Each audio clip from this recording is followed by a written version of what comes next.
সবক নং ৭০। নামাজের জিকির সমূহের অর্থ ওয়া আলা আলি মুহাম্মদ, মুহাম্মদ সাল্লাল্লাহু আলাইহি সাল্লাম বংশধরগণের উপর। কামা সাল্লাইতা, যেমন আপনি রহমত নাজিল করেছেন, আলা ইব্রাহিম, ইব্রাহিম আলাইহিস সালামের উপর। নামাজের সুন্নাত সমূহ: ভোরের ঘুম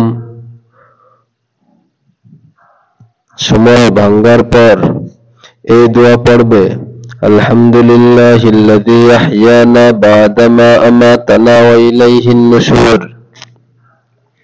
ঘুম থেকে উঠে মিসওয়াক করা, ওযুর সময় দ্বিতীয়বার মিসওয়াক করা ভিন্ন সুন্নাত।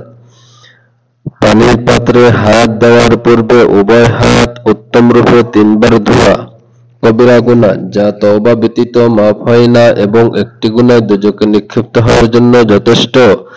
কিন্তু আল্লাহ তাআলা যার উপর মেহেরবানি করেন, কাউকে হাসি ঠাট্টা মশকরা করে অসম্মান ও লজ্জিত করা, বিনা ওজরে নামাজ কাজা করা, বালকদের সাথে অপকর্ম করা,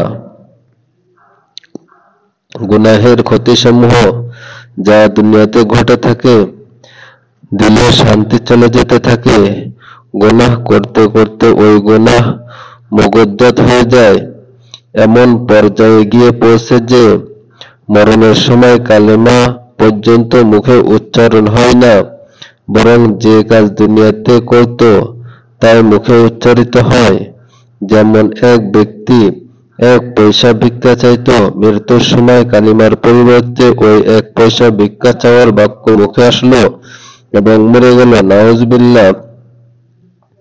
আল্লাহ তাআলার রহমত হতে নৈরাশ্য এসে যায়, এজন্য তওবা করে না এবং তওবাহীন অবস্থায় মৃত্যু হয়।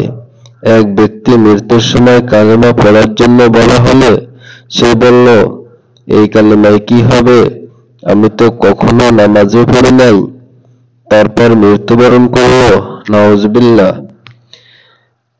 নেক কাজের ফায়দা যা দুনিয়াতে পাওয়া যায়: কোন দোয়া মাখলুকের সর্বপ্রকার অনিষ্টতা হতে বাঁচায়, যেমন সূরা ইখলাস, সূরা ফালাক, সূরা নাস সকাল সন্ধ্যা বিসমিল্লাহ সহ ৩ বার পড়লে পার্থিব সর্বপ্রকার ক্ষতি হতে হেফাজতের ওয়াদা হাদিসে পাকে এসেছে। কতক নেকি ও ইবাদতের বরকতে হাজত পূরণে সহায়তা হয়, যথা সালাতুল হাজত নামাজ পড়ে দোয়া করলে আল্লাহ তাআলা বান্দার হাজত বা ঠেকা উদ্ধার করেন, অভাব পূরণ করেন। ঈমান ও নেক আমলের বরকতে আল্লাহ তাআলা এইরূপ লোকের সহায়ক ও সাহায্যকারী হন।